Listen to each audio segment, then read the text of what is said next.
Street talk. What it is, man, we back at it again. Y'all already know what it is. Sorry I kept y'all waiting a little bit too long for some more videos, but did you miss me? You know what I'm talking about?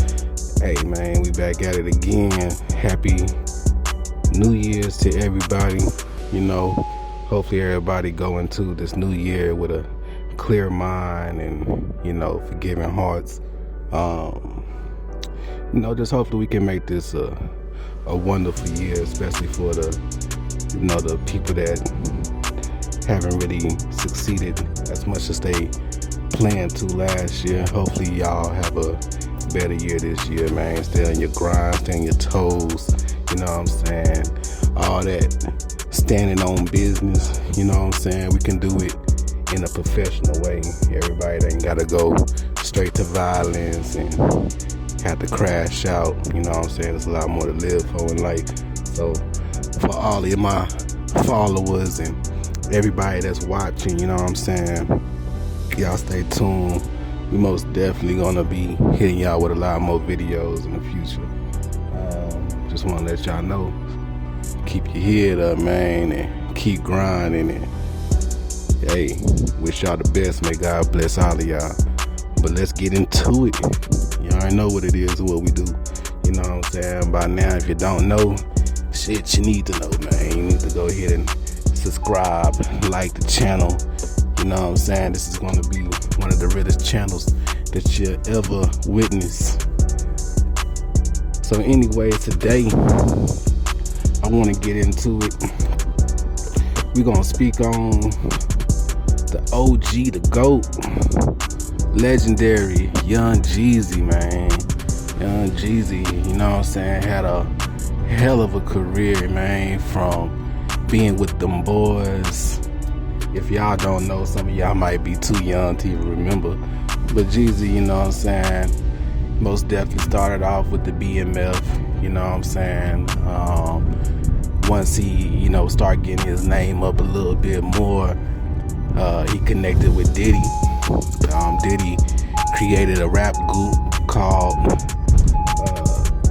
Them Boys, which was Jeezy. I can't remember everybody's name in the group, but you know, the nigga with the dreads or the nigga with the braids, man, he went hard. You know what I'm saying? I forgot his name. But anyways, this video's about Jeezy, so I don't care if I don't remember their name or not. But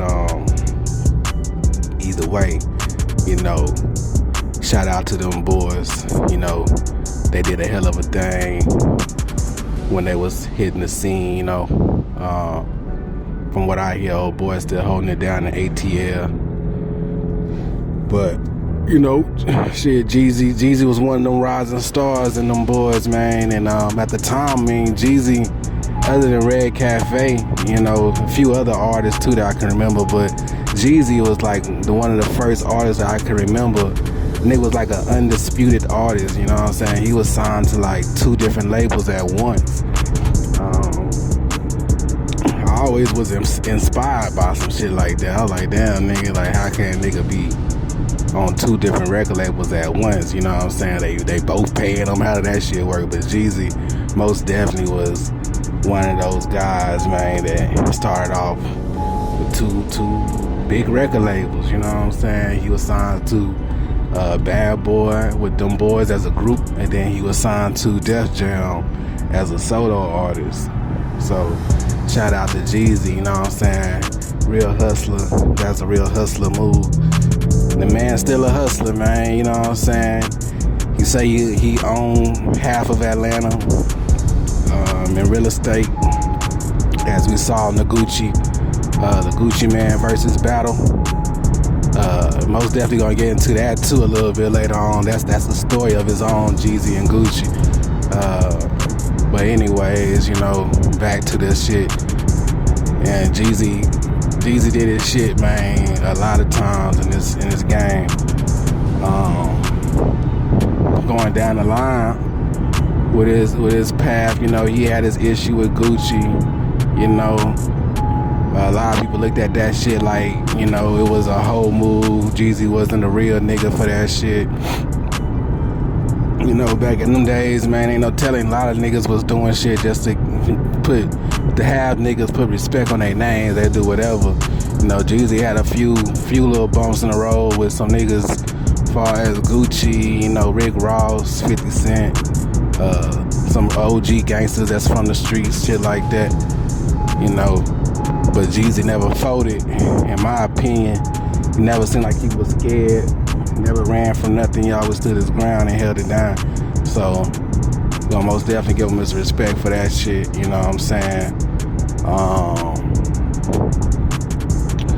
Jeezy, man, you know, as far as when it comes to the rap shit, I really feel as if he's one of the best rappers, you know, especially trap rappers. When it comes to trap music, I most definitely gotta say Jeezy was one of the ones who really took trap music to another level.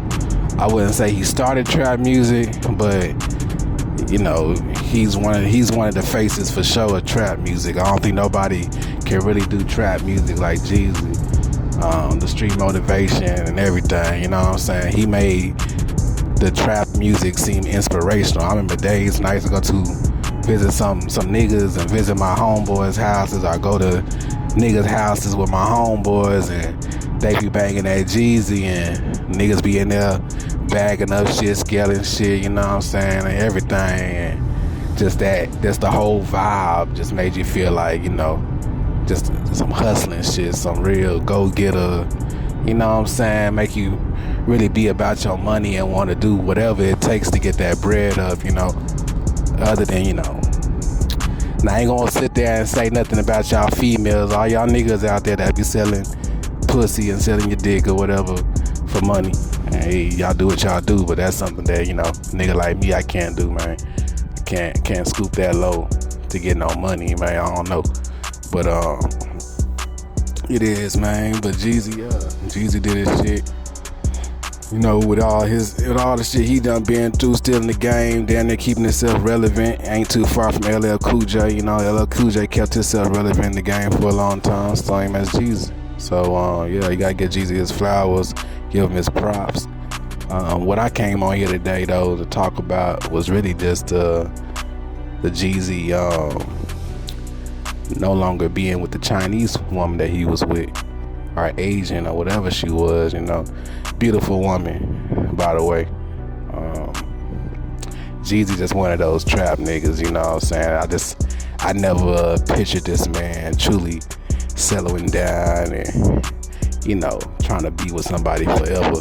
Ain't nothing wrong with it. I always, you know, give people they props that can stay in relationships and hold it down and find somebody they love and can stick it out with. But Jeezy just don't look like that type of nigga to me. You know, it just seemed like a matter of time that shit was all gonna fall and go to pieces. But we was all wishing for the best. Seeing a black man with a Chinese woman is always. And once again, to all my black females out there, I ain't saying nothing wrong with y'all. I'm just saying sometimes it just look successful on the end of a man seeing it with a nigga being with a foreign woman. You know what I'm saying? Shout out to all my black queens out there though. You know, we always gonna love y'all home. You know what I'm saying? And that's what it's always gonna be. Matter of fact, Valentine's Day, I got a nice video for the females coming out. Most definitely gonna be on some motivation, inspiring shit. You know, I was raised by one single mother, so I already know how y'all feel with a lot of shit. So I'm most definitely gonna do a nice video for y'all for Valentine's, so y'all stay tuned to that for sure. Yeah, something that y'all most definitely need to hear. But other than that, you know, back to Jeezy, man, I just didn't see that boy being with that Chinese girl that long. You know what I'm saying? But, you know, we was hoping that he was gonna hold it down or whatever. You know, niggas getting old. Niggas can't be players forever. But being from the South, you can't tell an old nigga he can't be a player forever. Cause he gonna tell you a damn lie. You know what I'm saying? But, hey, there ain't too much to speak on when it comes to Jeezy and his female or his ex-female, but you know, like I said, I most definitely got some shit to speak on with the Jeezy and Gucci situation. The versus battle was pretty crazy when that shit came out. It's a touching time at the time because, you know, we lost Mo3, we lost King Von, you know, we lost a lot of people around that time when they had their shit. Gucci went on there acting a fool. The whole point was to show how two men can settle their differences and still share the stage together without acting a fool. Jeezy was really holding his head while Gucci was taunting him a lot, you know what I'm saying? But we gonna touch on that for sure, you know what I'm saying? I got a lot of shit that I seen in that whole versus battle and that I just didn't agree with. But I'm just speaking from a man's point of view. But other than that, y'all know what it is, man. Jeezy, in my opinion, is one of the kings of the South. Salute to him, you know what I'm saying? Jeezy, keep doing your shit. OG, you know what I'm saying? We rooting for you all times, man. And, you know, y'all just keep staying tuned to the street talk. We're gonna keep hitting y'all with more videos, you know what I'm saying? And shit, what else is there to say, man? Y'all fuck with Jeezy, hopefully. Y'all fuck with Jeezy. Y'all let me know how y'all feel about Jeezy in the comments, man. That's about it, man. We gonna wrap it up. Like I said, Happy New Year's to everybody. More videos on the way. Street Talk, we out.